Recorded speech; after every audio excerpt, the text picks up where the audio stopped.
Bon, on va prêcher, on va ouvrir la parole dans le psaume 78. Mais avant, moi, il y a quelque chose que j'aimerais... Ah, les enfants à l'école du dimanche, pardon. J'ai oublié.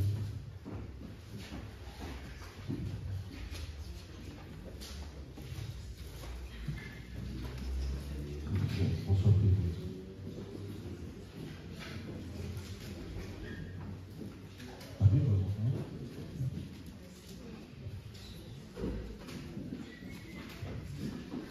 Et en tout cas, il y a quelque chose qui m'a marqué ces derniers temps, je pense que vous l'avez aussi vous tous noté, c'est la place de la femme dans la société ces dernières années. Elle a été complètement bouleversée, elle a été complètement remise en question.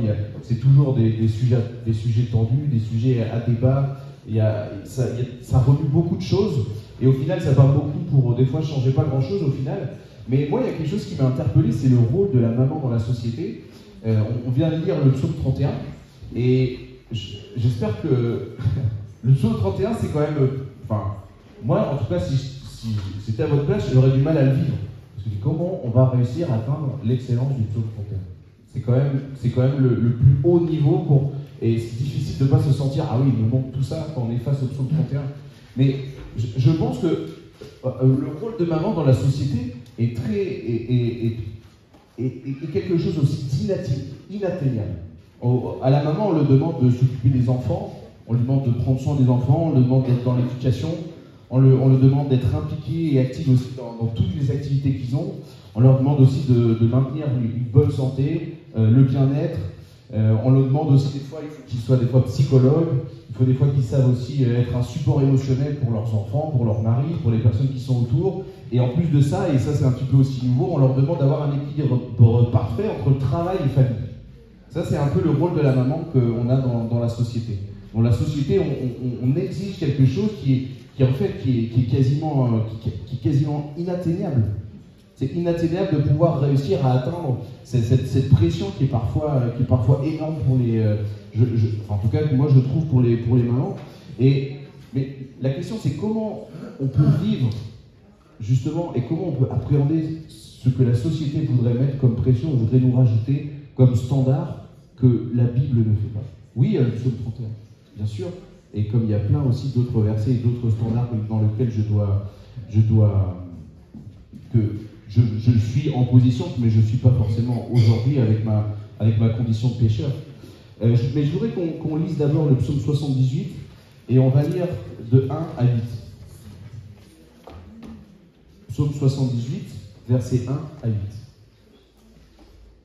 Et ça dit ceci. Cantique d'Asaph. Je laisse tourner le but peut-être.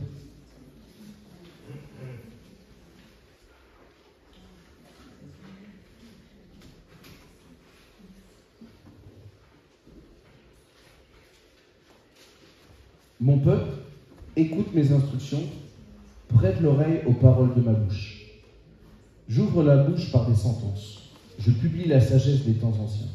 Ce que nous avons entendu, ce que nous savons, ce que nos pères nous ont raconté, nous ne cacherons point à leurs enfants. Nous dirons à la génération future les louanges de l'Éternel et sa puissance et les prodiges qu'il a opérés. Il a établi un témoignage en Jacob, il a mis une loi en Israël, il a ordonné à nos pères de l'enseigner à leurs enfants, pour qu'elle soit connue de la génération future des enfants qui naîtraient, et que, devenus grands, ils en parlent à leurs enfants, afin qu'ils mettent en Dieu leur confiance et qu'ils n'oublient pas les œuvres de Dieu et qu'ils observent ses commandements, afin qu'ils ne soient pas comme leur père, une race indocile et rebelle, une race dont le cœur n'est pas ferme et dont l'esprit n'est pas fidèle à Dieu. On va prier. Seigneur, merci pour ton amour, merci pour ta grâce et ta miséricorde que tu nous donnes jour après jour, Seigneur, et merci encore pour cette opportunité que tu nous donnes de pouvoir nous enseigner. En ton nom, ton Fils Jésus-Christ. Amen.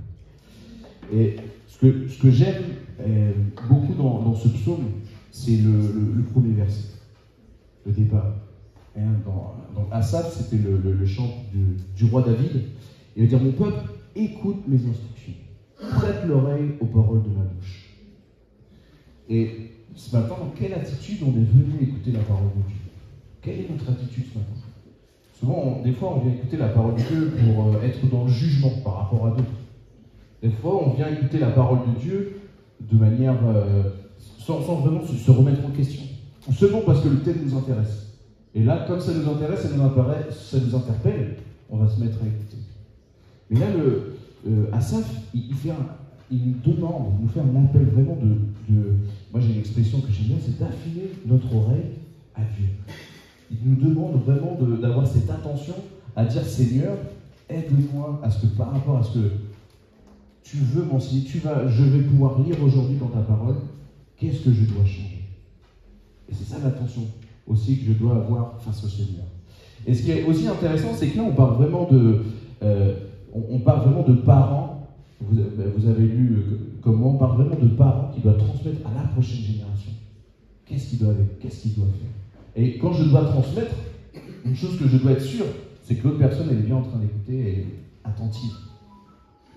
Et je pense qu'avant de parler, je dois avant tout chercher à ce que l'autre ait une attitude à m'écouter, ait une attention particulière. Et ce matin, ce que Dieu nous demande, c'est d'avoir une attention particulière à sa parole, à ce qu'il veut nous enseigner. On va dire, j'ouvre la bouche pour des sentences, je publie la sagesse des temps anciens, ce que nous avons entendu, ce que nous savons, ce que nos pères nous ont raconté, nous ne le cacherons point à leurs enfants, nous dirons à la génération future. Il va dire 3 choses. Il va dire les louanges de l'Éternel, c'est-à-dire sa puissance et les prodiges. Et pour revenir encore au rôle de maman, et c'est surtout au rôle de parent que je voudrais m'adresser ce matin. Au rôle de parent, je voudrais aussi m'adresser à ce que moi je peux transmettre à cette nouvelle génération, d'ailleurs que je sois parent ou pas. Qu'est-ce que je transmets à cette prochaine génération? Qu'est-ce que je donne à la génération future? Et encore une fois, on n'a pas besoin d'être parent, et c'est pas seulement le rôle de la maman, c'est pas seulement le rôle du papa, c'est le rôle de parent vers la prochaine génération. Et même mon rôle, que je sois célibataire, quelle que soit ma condition, j'ai ce rôle de transmettre à la prochaine génération. Et qu'est-ce que je dois transmettre à la génération? Je ne dois pas cacher ce que le Seigneur a fait. Il va dire, ce que nous avons entendu, ce que nous savons, ce que nos pères nous ont raconté, nous ne le cacherons point à leurs enfants. On va leur dire ce qui s'est passé. On va leur dire ce que Dieu a fait. Et ça, il y a quelque chose qui s'appelle le témoignage. Je peux raconter à tout le monde ce que Dieu a fait dans ma vie, à la prochaine génération. Et quand je me mets justement dans cette relation de père à enfant, quand je me mets dans cette relation-là, qu'est-ce que je dois transmettre à mes enfants? Je ne dois rien leur cacher, je dois leur dire ce que Dieu a fait dans ma vie, comment Dieu m'a changé et comment Dieu m'a transformé. Et la première des choses que j'aime beaucoup, moi, c'est les louanges à l'Éternel. La première des choses, c'est la gratitude. La gratitude envers Dieu. C'est la première chose qui vient. Est-ce que notre première pensée le matin quand je me lève, c'est la gratitude envers Dieu? Parce que la première chose que je vais parler de Dieu, c'est la gratitude que j'ai envers lui pour ce qu'il a fait pour moi. Et on vit, et nos circonstances nous bougent et nous secouent et nous empêchent des fois de voir combien je peux être dans la gratitude. Et on a vécu une période, par exemple du Covid, où tout ce qu'on voyait c'était négatif. Et on n'était pas plus capable de voir que Dieu nous a protégés, que Dieu nous a gardés, que Dieu a malgré tout donné à nous, il nous a soutenus. On a pu manger. Dans les pays, il y a des gens qui ont mort de faim à cause du Covid. Et il y a plein de choses qu'on n'a pas su voir à cause de nos circonstances. Ça ne nous a pas permis vraiment de voir la gratitude. Et avec nos enfants, ou avec cette prochaine génération, la première chose que je dois leur montrer, c'est ma gratitude que j'ai envers mon Dieu. Vous savez, moi, il y a une chose que je suis persuadé ici à Parole de Vie, on cherche toujours des missionnaires, on recrute, mais comme toutes les autres associations, comme n'importe qui, on recrute. Tu discutes avec JPC, avec Sport et Foi, tout ce que tu veux, on est tous en train de chercher la prochaine génération. Mais moi, une chose que je me suis rendu compte, c'est que quand ils nous voient, en fait, ils ne voient pas que c'est un privilège de servir au Seigneur. Parce que des fois, tout ce qu'on ressort, c'est pas de la gratitude, c'est de la plainte. Alors, on n'a pas de soutien, on n'a pas ceci, on n'a pas cela, c'est difficile, c'est dur, les églises ne comprennent pas, les leaders ne comprennent pas, on est toujours dans le conflit, dans cela. Et en fait, tout ce qu'on est en train de leur montrer, il n'y a aucune gratitude dans ce conflit. Et beaucoup de fois, je me suis remis en question, et on s'est remis en question aussi, nous aussi en tant qu'équipe, qu'est-ce qu'on est en train de transmettre à cette prochaine génération? Quel est le Dieu que moi je transmets? Est-ce que je transmets un Dieu de ces 3 qualités-là? Cette gratitude, cette puissance Et c'est des prodiges que le Seigneur a fait dans ma vie. Le Seigneur, il a fait des miracles incroyables dans ma vie. Et je dois le dire, je dois le montrer, je dois le transmettre pour que la prochaine génération se rende compte si le Seigneur il a fait ça avec l'ancienne génération, il le fera aussi avec moi. Et ça, c'est la transmission. Et ça, c'est notre rôle. En plus, en tant qu'Église, on a tellement de générations là, différentes, on ne va pas balancer les âges, mais déjà, on peut voir la différence de génération pour celui qui sait lire, là-haut, les 3/4 qui sont accrochés au mur derrière. Si tu as du mal à lire, bon, t'es plutôt dans la...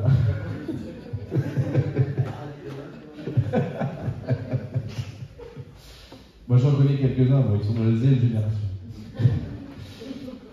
Mais en tout cas, on a ce rôle de transmettre, et on a ce rôle de raconter, de comprendre qu'est-ce qui s'est passé juste si on parle de l'histoire de notre Église. Est-ce qu'on connaît l'histoire de notre Église? Est-ce qu'on connaît les anciennes générations? Qu'est-ce qui s'est passé? C'est à nous aussi. C'est à nous aussi d'aller chercher, et d'interpeller, de demander, et de parler. Encore une fois, c'est pour ça que je parle de relation. Parce que c'est le fait que moi j'ai envie de transmettre, moi j'ai envie de dire, moi j'ai envie de parler de l'attitude, mais c'est aussi la nouvelle génération qui doit dire, moi j'ai envie d'écouter, j'ai envie de savoir. Qu'est-ce que le Seigneur il a fait dans ta vie? Comment le Seigneur t'a utilisé? Et François, c'est une bonne surprise quand tu discutes avec lui. Tu sais jamais ce qu'il va te raconter. Tu crois connaître des choses et en fait tu découvres plein de trucs toujours. Mais c'est assez extraordinaire, mais je pense que c'est le cas vraiment de tout le monde dans l'Église. Quand on commence à s'intéresser aux gens, on va voir comment le Seigneur aussi, il a transformé des vies. Comment le Seigneur, il a préservé des vies. Et comment le Seigneur, il a béni aussi. Il a fait des choses extraordinaires aussi, à travers chacun d'entre nous. Et si je reviens encore dans ce contexte parent, et qu'est-ce que nos enfants voient de nous? Alors la correction, ça c'est sûr, d'obéir, mais est-ce que vraiment, moi j'espère que ma fille me dira, oui, j'ai vu mon père qui était reconnaissant au Seigneur.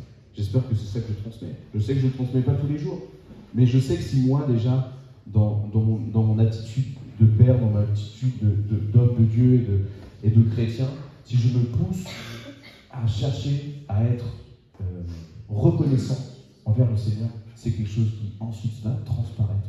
Et si je le transparais, je vais le transmettre. Et soyons reconnaissants pour ce que le Seigneur a fait pour nous. Et la première des choses, on l'a chanté, l'agneau de Dieu, la première des choses, et ça c'est déjà suffisant, c'est que je ne méritais pas d'être sauvé, mais Jésus-Christ est mort pour moi. Il est mort pour moi à la croix. Je ne pouvais pas me sauver tout seul. C'est impossible d'arriver au Père. Seulement par la personne même de Jésus-Christ et son sacrifice à la croix. Et la seule chose que j'ai dû faire, c'est croire. Croire que Jésus-Christ est mort pour moi, pour mes péchés. Et que je suis convaincu que je suis pécheur. Et ça, c'est pas difficile pour moi. Je suis convaincu que je suis pécheur. Et que j'ai besoin de Jésus-Christ. Et juste pour ça, je dois vivre dans un état de reconnaissance, parce que chaque jour que je vis, chaque jour que je passe, je peux me dire, Seigneur, merci parce que tu m'as sauvé. Merci parce que tu m'as sauvé. Et même si ces circonstances et cette pression sociale et tout ce qu'on veut nous tire à vouloir nous éloigner, nous pousse à vouloir nous éloigner de la personne de Jésus-Christ, de ce qu'il a fait pour nous, de pourquoi aujourd'hui, moi, je peux être reconnaissant pour lui, rappelons-nous ça. Et plongeons-nous dans les Écritures. Et c'est aussi pour ça qu'on est une famille. C'est aussi pour ça qu'on est une communauté, parce que tous ensemble aussi, en tant qu'Église, on doit s'aider à être dans la gratitude et dans la reconnaissance. Et ensuite, la puissance de l'Éternel, la puissance de Dieu. La puissance de Dieu. Éphésiens 3:20, or celui qui peut faire par la puissance qui agit en nous infiniment au-delà de tout ce que nous demandons ou pensons. Je vais vous le relire. Éphésiens 3:20, or celui qui peut faire par la puissance qui agit en nous infiniment au-delà de tout ce que nous demandons ou pensons. La puissance de Dieu.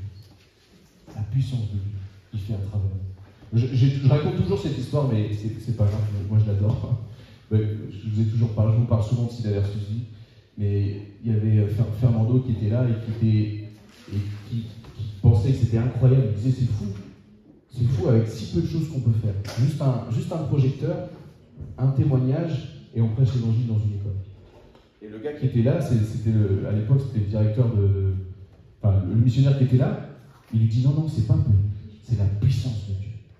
C'est pas peu, c'est la grâce de Dieu, c'est la puissance de Dieu qui transforme une vie.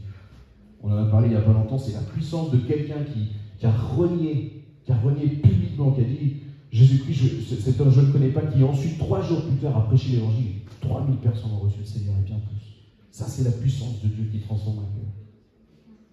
Et dans la transmission, combien de fois Dieu vous a utilisé? Qu'est-ce qui en est ressorti? Notre orgueil ou la personne de Dieu? Et sincèrement, j'aime beaucoup cette image aussi. Vous savez, l'humilité de reconnaître la puissance de Dieu, c'est d'avoir la capacité pour construire la cathédrale, d'avoir le matériel pour construire la cathédrale, d'être capable de lever les fonds pour construire la cathédrale, d'être capable aussi d'avoir les ouvriers, savoir ramener les ouvriers pour la construire, de construire la cathédrale, de se retourner et de dire merci Seigneur pour ce que tu as fait. Ça, c'est l'humilité de reconnaître la puissance de Dieu dans ma vie. Savoir complètement m'effacer et comprendre que c'est seulement par lui que je peux avancer. C'est seulement par sa puissance que je vis la vie chrétienne. Et dans nos exemples aussi de chaque jour, dans ma vie quotidienne, est-ce que cette puissance se transmet? Est-ce que c'est ce qui aussi se dénote chez moi? Et les prodiges que Dieu a opérés, les miracles que Dieu a fait, c'est de la puissance et de la grandeur de Dieu en Asie. Psaume 77, 14. Tu es le Dieu qui fait des prodiges. Tu as manifesté parmi les peuples ta puissance. Psaume 105, 5. Souvenez-vous des prodiges qu'il a fait, des miracles et des jugements de sa bouche. Le Seigneur, il a... Psaume 105, 5. Excuse-moi, garde celui-là. Psaume 105, 5. Souvenez-vous des prodiges qu'il a fait, de ses miracles et des jugements de sa bouche. Souvenons-nous de ce que Dieu a fait dans la vie. Et souvent, quand on a cette attitude de se rappeler, vous savez, je pense que nous, les êtres humains, on a une mémoire très sélective. On a une mémoire qui souvent fonctionne, on va se rappeler que ce que Dieu n'a pas fait, ou seulement ce qu'on aurait aimé ce que Dieu fasse pour nous. Et ça, on va s'en rappeler. Mais on ne se rappelle pas combien de fois Dieu et nous a sortis de nos situations, malgré nos péchés, malgré nos erreurs. Et il nous en a sortis. Et soyons capables de nous rappeler et de nous souvenir combien de fois le Seigneur il a agi pour nous. Combien de fois j'ai pu voir ça. On parler de la puissance et prodige, je vais dire ça se rapproche énormément. Mais là où je ferai une différence avec les prodiges, c'est les choses, les miracles que Dieu a fait. Les choses que c'était devant nous, on voyait ça impossible, et Dieu l'a fait. Et ça, pour la prochaine génération, pour les prochaines personnes, c'est important. C'est important qu'ils connaissent ça. C'est important que nous, on demande. Mais c'est important aussi de connaître ce que Dieu a fait. Mais c'est quoi le but? C'est quoi le but à la fin? Est-ce que c'est d'avoir des personnes qui vont pouvoir faire? Et non, le but à la fin, c'est d'avoir des personnes qui vont pouvoir être. Des personnes qui ne vont pas faire les mêmes erreurs que leur père pour être, pas pour faire. Le but à la fin, c'est pas d'avoir 100% dans toutes les actions que nous allons faire. Mais le but, c'est d'être dans 100% des actions que nous allons faire. Avec le cœur correct, avec le cœur que Dieu nous demande. En étant conscient de sa gratitude, en étant conscient que c'est sa puissance, et en étant conscient que Dieu peut faire des miracles. Et c'est ce que je dois transmettre à la prochaine génération. Leur donner cette confiance. Leur transmettre cette connaissance. Pourquoi? Parce que aussi profondément, je ne veux pas qu'ils fassent les mêmes erreurs que moi. Ça, c'est une phrase des fois qu'on dit, et très souvent, on le fait pas réellement. Mais soyons transparents, soyons honnêtes avec nos enfants, avec la prochaine génération, pour qu'ils ne fassent pas les mêmes erreurs que nous. Et en fait, ce texte d'Asaph, il explique depuis Moïse tout ce que le peuple d'Israël a fait, toutes les attitudes qu'ils ont eues contre Dieu, et malgré ça, il y a eu la fidélité de Dieu dans l'histoire. Et malgré tout ça, Dieu est resté fidèle. Ça, c'est vraiment le but de ce texte. Nous, on s'est concentré que sur les premiers 8 versets parce que c'est justement l'exhortation à l'ancienne génération de communiquer à cette nouvelle génération. On est resté là-dessus parce que c'est vraiment ce que j'avais sur le cœur ce matin à vous parler. Mais si on continue, si on lit le texte, et d'ailleurs on en a lu un petit peu au verset 8, le verset 8, il est assez dur, il dit afin qu'ils ne soient pas comme leur père, une race indocile et rebelle, une race dont le cœur n'était pas ferme et dont l'esprit n'était pas fidèle à Dieu. Oh, c'est dur. C'est dur comment? Mais c'était leur attitude. Et souvent on a cette attitude-là, d'être infidèle contre Dieu.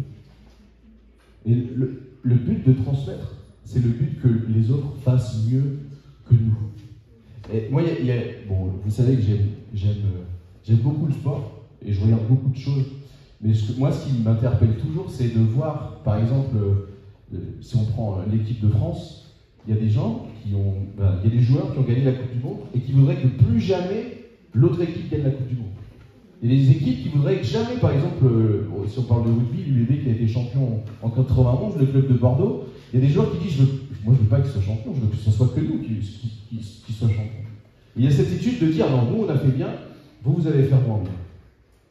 Et des fois, et c'est inconscient des fois, bien sûr qu'ils ne le disent pas comme ça. Mais profondément, ils se disent non, nous on a bien fait. Moi, je me rappelle d'un joueur qui a peu pu être sélectionné, il a été très honnête, et il a dit en interview, moi je ne veux pas qu'il gagne la Coupe du Monde, parce que j'ai pas pu être sélectionné.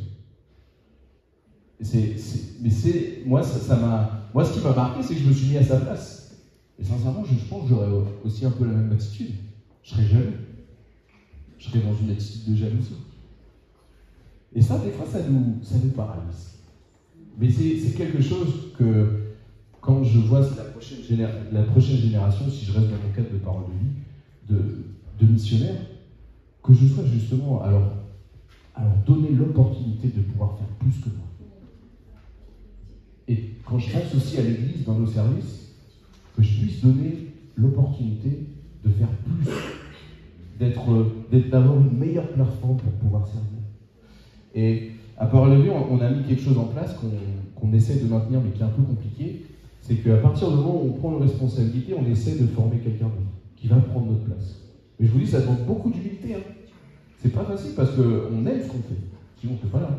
Mais on aime profondément ce qu'on fait à Parole de Vie. Moi, j'ai pas envie d'être remplacé. Mais quelque part, il faut que je prévoie la suite. Quelque part, il faut que je pense à savoir qui c'est qui prendra ma place un jour.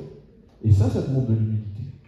Et ça demande aussi d'être objectif et d'être conscient sur qu'est-ce que je vais donner à la prochaine génération. Et qu'est-ce que nous allons donner à nos enfants. Au final, la grande question, c'est ça. Qu'est-ce que nous allons laisser à nos enfants?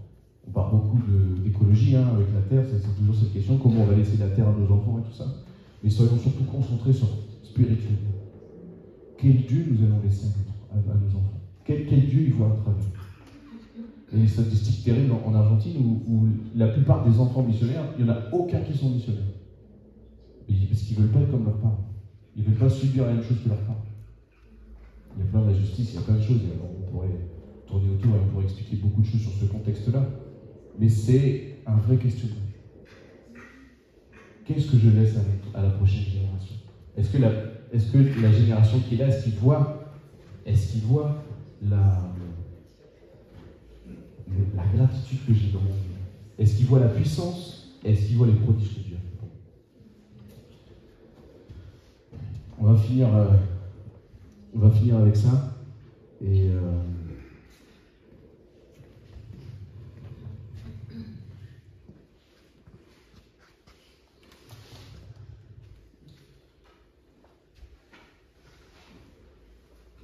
je ne sais pas qu'est-ce que vous allez retenir ce matin, qu'est-ce qui vous a le plus marqué.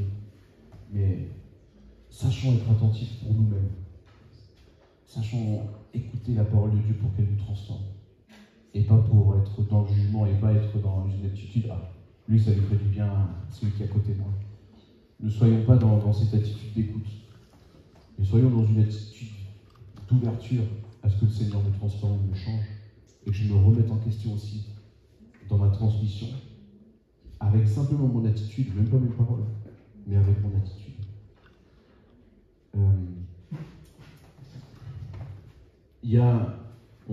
Je vais juste peut-être vous lire les versets en Deutéronome qui parlent. Combien de fois le Seigneur nous dit d'enseigner nos enfants. Deutéronome 6, 9 nous dit, je vais vous lire que le début, et ces commandements, je te donne aujourd'hui, seront dans ton cœur. Tu les inculqueras à tes enfants, et tu en parleras quand tu seras dans ta maison. Quand tu iras en voyage, quand tu te coucheras, quand tu te lèveras. Tu liras comme un signe sur tes mains, et ils seront comme des frontaux entre tes yeux, et tu les écriras sur les poteaux de ta maison et sur les portes.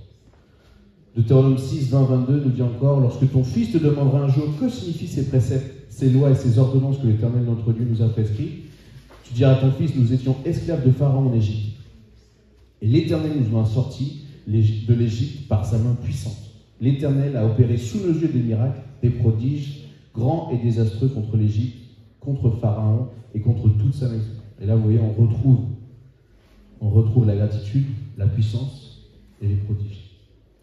Exode 10, 2, c'est aussi pour que tu racontes à ton fils et au fils de ton fils comment j'ai traité les Égyptiens et quels signes j'ai fait éclater au milieu d'eux, et vous saurez que je suis l'Éternel. Et vous saurez que je suis l'Éternel. Soyons dans la transmission envers ces prochaines générations. Et soyons attentifs à ce que l'ancienne génération veut nous transmettre.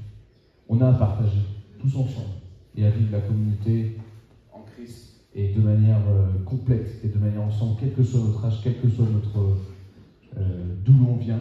Le Seigneur, il a fait de grandes choses avec nous. Et ça vaut la peine de le dire, et ça vaut la peine de le partager. On va prier.